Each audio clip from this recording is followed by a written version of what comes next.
A new trade suitor has been revealed, as it seems as if the Pistons or Bulls are trying to work out a Zach LaVine trade. I'm your host, Joey Mercer. This is another episode of Bulls Digest, and we're going to be breaking down everything you need to know about the potential trade targets and what could be given up by the Chicago Bulls in this trade. We'll talk about all of that later on, but before we get into that, let me just say that about 85% of you that watch these videos are not subscribed to the channel, so make sure if you watch these videos daily, or if it's your first time and you enjoy the content, to go down below, hit that subscribe button, turn on the bell for notifications, and every single time we upload, you will be notified. So without further ado, let's get into the topic at hand there today, and that is LaVine to the Pistons.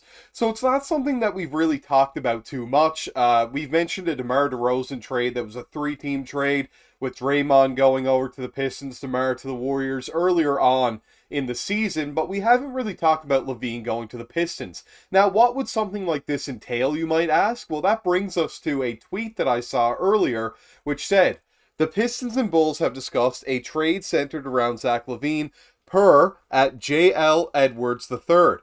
The Bulls would like a return of Bojan Bogdanovic and one of Cade Cunningham, Ausar Thompson, Jaden Ivey, or Jalen Duren." Now, obviously, the difference in those players is quite drastic, as Cade seems to be an absolute untouchable. Ausar Thompson and Jalen Duren, seem to be guys that are probably close to untouchable, but they would move for the right price. And then Jaden Ivey, I think the Pistons would definitely include in a trade, as they haven't seemed to really figure out where they want to play him, and I'm not sure if he's going to be in their long-term plans for much longer.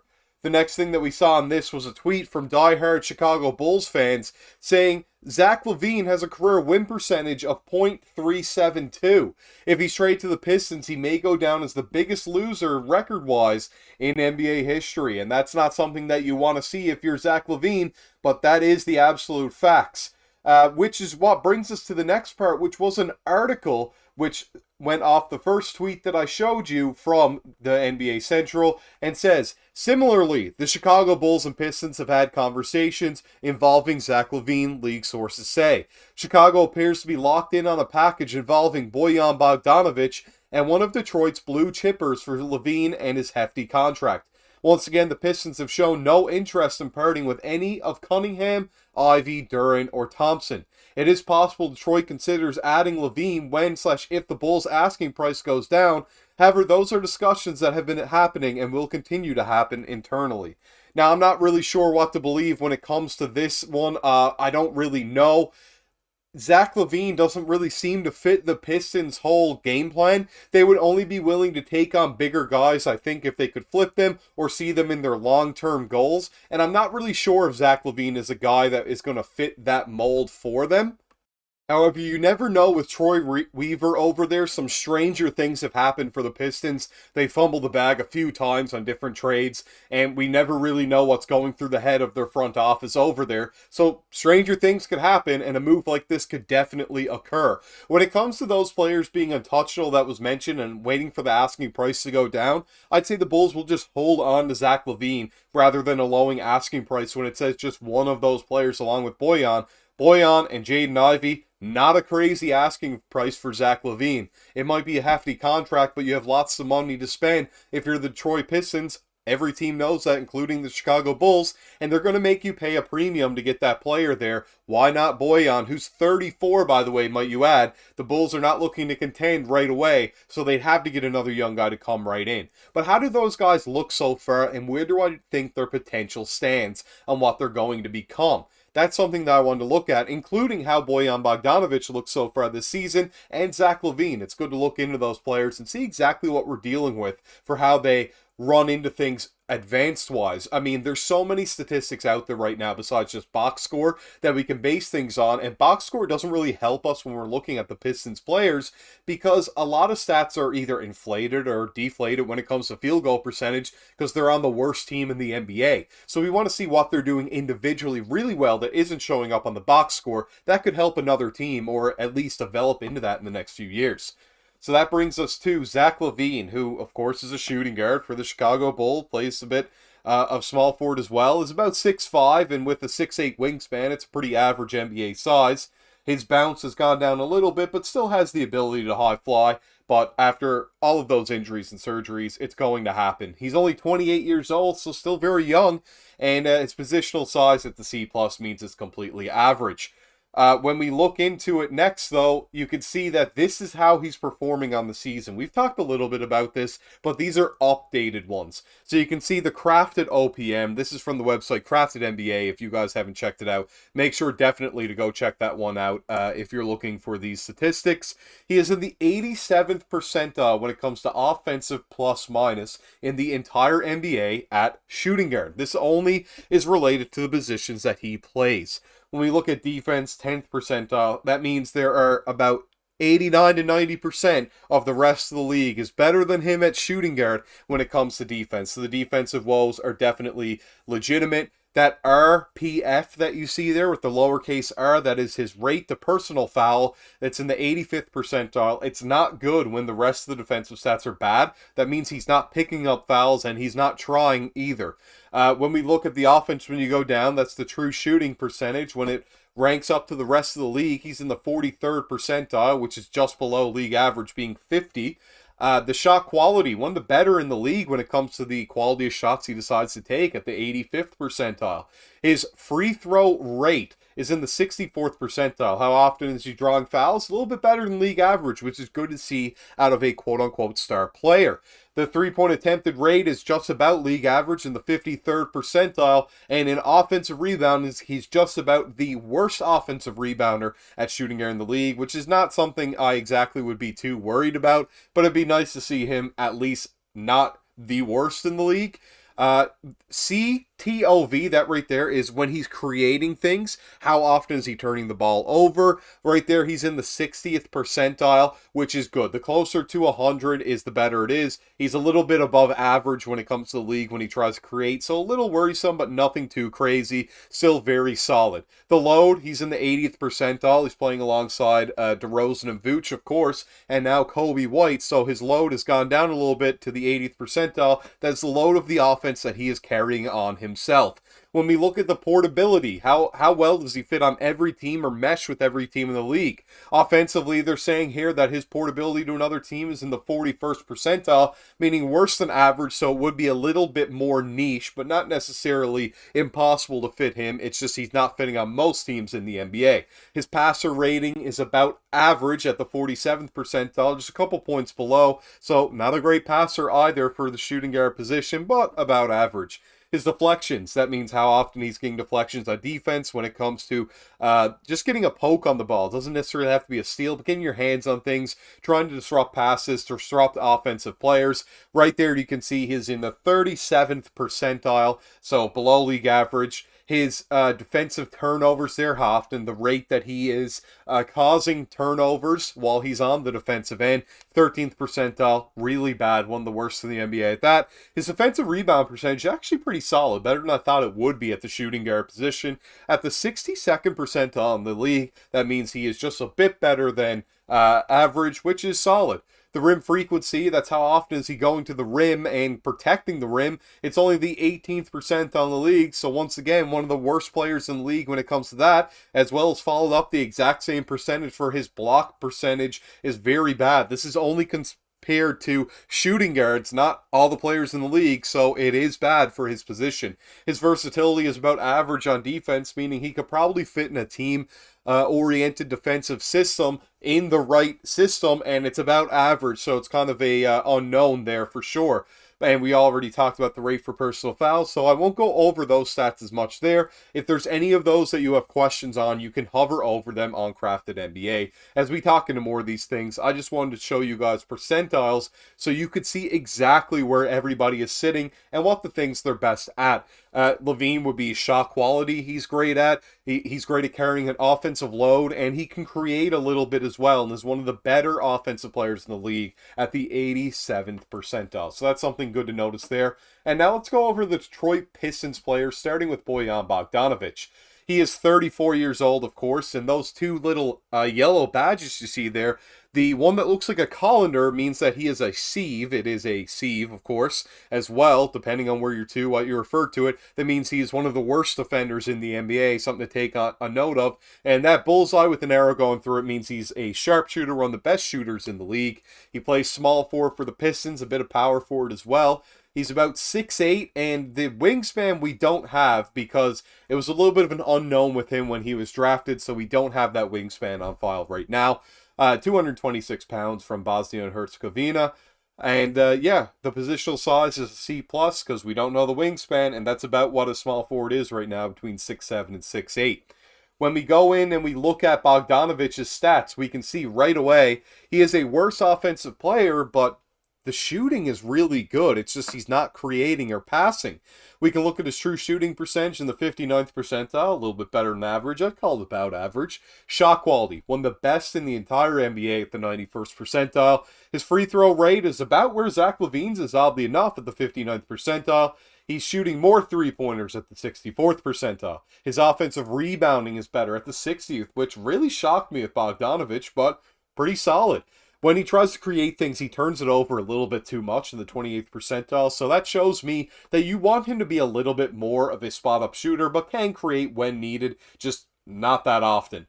The load is the 73rd percentile, so he can take a lot of shots for you there, above average. Creation, same thing, 73rd percentile. That's great to see. His portability fits on teams a little bit easier than Zach LaVine offensively in the 71st percentile, and his passing is below average at the 38th percentile. 79th percentile offensively in the league when it comes to plus minus. On defense, he's about as worst as it comes. I think it's like him and Trae Young. The last time I checked for the worst defenders in the league, 2nd percentile. He is absolutely horrible on defense. We're 22nd percent on deflections, 6th on defensive turnovers, 15th on defensive rebounds, 9th on rim defense. He can't protect anything at the rim at any position. The frequency of him being there is pretty high at the 71st percentile, which makes it even worse when his block percentage and rim defense are so poor at the 9th percentile and the 6th percentile. His versatility to fit into a team defense is a whole lot better than Zach LaVine's at the 76th percentile, which gives you a lot of hope, but the rest of those stats are really, really poor, so I wouldn't be too happy about that. When we go on, we look at the next player in this trade. We're going to look at Cade Cunningham, who is much younger than Bogdanovic, and is probably an absolute untouchable. But let's see how he's doing so far this season. And he has had a few injuries, but he's played a lot of time as well. We can see he is one of the worst defenders in the NBA so far. It could have a lot to do with the system as well over there in Detroit, but something to take into account. He has a very good positional size at A, where he plays shooting guard or point guard, and he's 6'6" with a 7-foot wingspan, which is great. Only 22 years old, and when we look into it a little bit more with him, we can see that offensively he's about where Bogdanovic is, but when we look at that load and creation, that's about as good as you can get in the entire NBA. Everything is on Cade right now for the Detroit Pistons. I'll let you kind of absorb those stats there, and we can just note some things that he's not great at or he's really good at. So the shot quality is good. It's good. It's not great. It's good. The true shooting percentage, 3-point attempt rate, and how often he turns the ball over when he tries to create.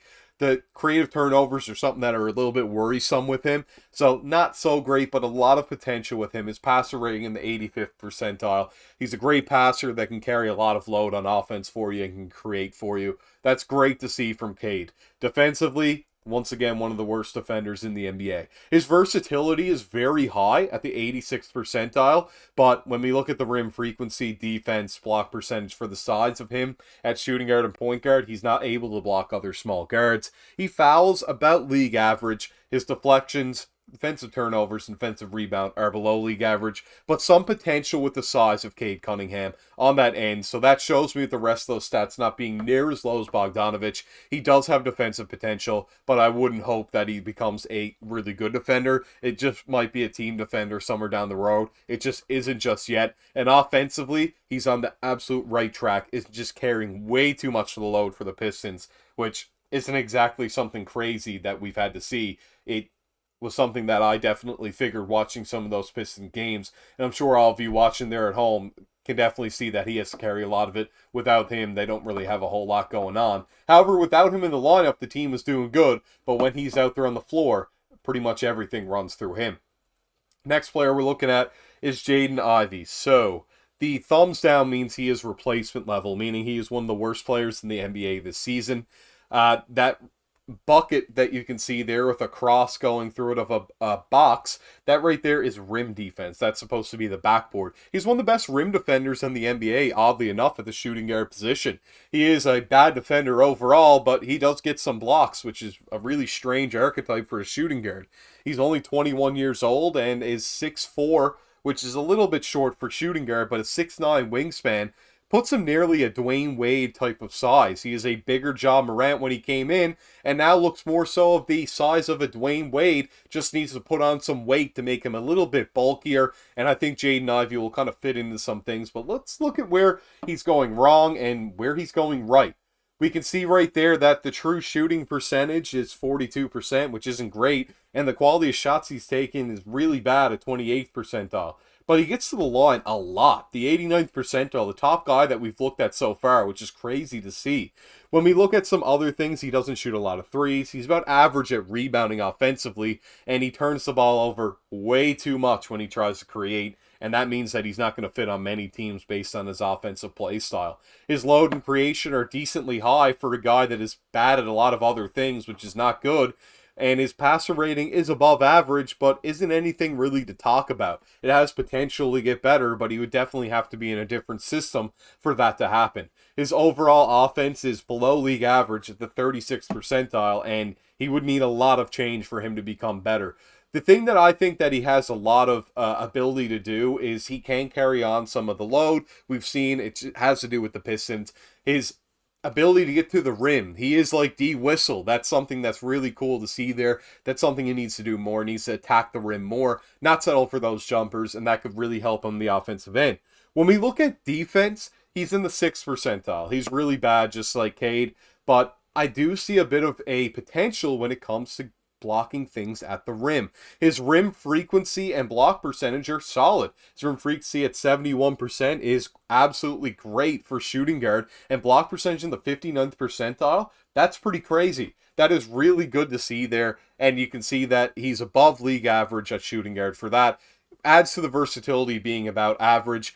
A lot of other things are not good. He is fouling a little bit too much, which isn't helping with that. But he is a solid rim protector at the shooting guard position that can draw fouls offensively. It just leaves a lot of glaring holes with his shooting, his shot quality, and then overall his perimeter defense has not been great. There have been some highlights of him blocking shots that we've seen, and those are fair. Those really do show how he plays defense and has that length to really back him up with a 6'9" wingspan at just about 6'3" to 6'4". The next player that we're going to look at here, we've only got two left when we come to Jalen Duren and Ausar Thompson, and they're pretty similar. When we look at Jalen Duren, he's a center, which is the biggest difference, of course, between him and Ausar Thompson, but he's a 6'10 center, 250 pounds, a 7'5 wingspan, a body of DeMarcus Cousins, and he's only 20 years old. That is a solid size for sure. When we look at it here, his true shooting percentage, because he really only takes shots at the rim, is in the 92nd percentile, one of the best in the NBA at that position. His shot quality is bad because, once again, he doesn't take any threes or shots outside the paint, and even if he's shooting that well around the rim, realistically, it could be higher. It could be worse, though, too. But your shot quality is never going to be that high if you don't have a diversity of shots. All of his shots are coming directly at the rim. He draws a few fouls, but also needs to improve his free throw shooting. His offensive rebounding, one of the better in the league at the 88th percentile, and he should never try to create anything himself in the 4th percentile there when it comes to turnovers. Turns the ball over a lot whenever he tries to put it on the floor, and that's not what you like to see. His load creation, portability, and passer rating are all about average, maybe a little bit below for the passer rating, and his OPM is about average as well for the position. There's definitely some potential, but he'd need to be a bigger lob threat, in my opinion. They need to utilize him even more, and when he gets those O boards, he needs to work on his touch around the rim, and he will be absolutely perfect. He's very good at those things now, but he will be a top player in the league when it comes to a big man that is defensive. Offensively, when they need to finish around the rim, he'll be that guy. This would be the guy as well, I'd like to mention now, that I think the Bulls should target the most out of all the Pistons players, because he has so much upside potential. His deflections are not good. He's a center. I'm not too worried. Drummond's really good at getting deflections, so if we keep Drummond around, that's fine. That's a guy that can kind of work with him, work on that aspect of his game, or even back him up and kind of do what that needs to be done if we're not getting enough of those, and that's a look that Billy Donovan would want us to go in. When we look at the defensive turnovers, he causes a good few, 70th percentile. His defensive rebounding has got to get better. He's getting most of his rebounds on the offensive end. Defensive rebounding is really poor, but his defense is really, really good. Rim defense in the 86th percentile, one of the better in the league, and he's only 20 years old. He should go there a little bit more as the frequency is lower, but his block percentage is very high at the 81st percentile. He just fouls a little too much and really has to hover around the rim, which lowers his versatility to one of the worst in the league at the center position. At the 5th percentile, this is a whole lot different than Gobert, who can switch if you watch the games and drop back and really be a threat at the rim. People are trying to attack a little bit more enduring than obviously they would with such a great depoy candidate like Rudy Gobert. The DPM is above average, 64th percentile. Lots of potential to build there. This is a guy that is a little bit more raw, could develop his game, and really be a, not franchise player, but a very good quality starter that could potentially turn into an all-star in the future, in my opinion. When we look at the next player and the last player that we're going to be looking at there today, it is Ausar Thompson. He's listed at shooting guard because that's to play small forward, power forward. He's only about 6'6", but has a 7-foot wingspan. Only 218 pounds, so he's a little bit more frail, but nothing to worry about. It's not like he's Chet out there with the size of his weight to height ratio. His positional size is still very good, and at only 21 years old, it is crazy to think that he is older than that of Jalen Duren. I really didn't think that Ausar Thompson was that old, but that's what they're listing him here at Crafton NBA, so we'll go on that. Of course, if that's wrong, let me know down in the comments below. I did not think he was that old, but there definitely is a possibility. When we look at it here, the true shooting percentage, his offensive game is near Ben Wallace level, oddly enough, both on the Pistons. He really is one of the more raw prospects I've ever seen on the offensive end, is only able to draw fouls because he's not that great of a free throw shooter, and his offensive rebounding is very solid for his position. When you look at everything else, he is one of the worst players in the NBA. The passer rating is okay, but it's really just around league average, leading him to the 15th percentile offensively. Has a lot of room to grow there. The deflections, though, look at the defense. Besides the amount that he fouls, because he really has to jump at everything for him to be that effectful right now on the defensive end. As you can see, his block percentage, rim frequency, rim defense, and versatility are so high. Even deflections are very good. Turnovers, league average, and rebounding is still very solid. Besides the fouling, if he can up that, I really do believe his defensive plus-minus would be closer to 85 to 90th percentile in the NBA. He has so much potential to be a depoy candidate. That's exactly what I'm seeing out of him. Or at the very least, an all-defensive caliber player. He really needs to polish his offensive game, or I really do fear that he's going to be out of the league, because the player right now that he really reminds me of, where he can't really shoot too much and hasn't really developed that, or really can't shoot at all, is unfortunately Matisse Thybulle, who has almost worked himself out of the league and is now kind of finding himself a little bit more in the Trailblazers as his three-point shot has really got down. But until Ausar Thompson can really develop a solid, at least standstill jump shot, I think he's going to work his way out of the league unless that defense is depoy. But Matisse Thybulle is also similar if we were to look at his defense around this time. So Ausar really needs to work on that offensive game in order for him to remain in this league for years to come. This has been your host, Joey Mercer. I hope you like the different take we took as we broke down each player that could potentially be moved to the Chicago Bulls for the right pieces. Those were giving up Zach LaVine. We looked at him, and those were the guys that we could be getting back in return. Obviously, not all of them, but one of them with Bogdanovic would be very solid. Let me know what you guys think down below of the video style and what you thought of all those players involved now that you see their advanced stats now they're playing this year. Do you agree with my takes? Do you not? I want to hear from all you guys. So go down below, hit that like button. Comment on the video, let me know what you thought, and subscribe to the channel, and I'll see you all in the next one.